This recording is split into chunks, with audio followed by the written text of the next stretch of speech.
Va nihoyat ko'pchiliginglar so'ragan o'sha 35 minglik pufakli archamda obzorini bugun qilib beraman. Xitoydan zakaz qildim degan video ham o'zi ham Instagramda 1 million prosmotr bo'libdi. Bugun obzorini birgalikda qilamiz. Juda ham ko'pchilik bu archa bilan qiziqqan ekan. Dialektim shunaqa to'lib ketdi, keldimi, obzorini qilib bermadingiz deb so'rashgan. To'g'risi Xitoydan kelganiga ancha bo'ldi, lekin ishirib qo'yishga vaqt topolmayapti. Samarqanddan jiyanlarim kelganida birgalikda taxladik bu archani. Mana shunaqa trubochka bilan tezlikda ishirib tashladik. Yana shu trubochka yordamida havosini chiqarib tashlab 2-3 marta ishlatsanglar bo'ladi. Men ozgina kichkinaroq zakaz qilib qo'yibman. Buni balandlari ham bor edi. Instagramga men qo'ygan videoyimdan keyin o'zi ham hamma joyda keyin trend bo'lib ketdi.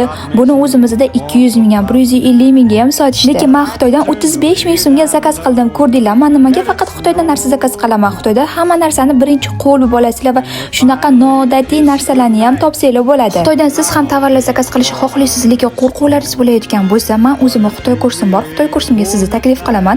Qo'rquvlaringiz yenggan holda zakaz qilishni noldan to professional darajasigacha o'rgataman. Sizni Xitoy kursimda kutib qolaman. Mana bizning shunaqa noodatiy archamiz ham tayyor bo'ldi. Jiyanlarim bilan maza qilib bu archani taxladik.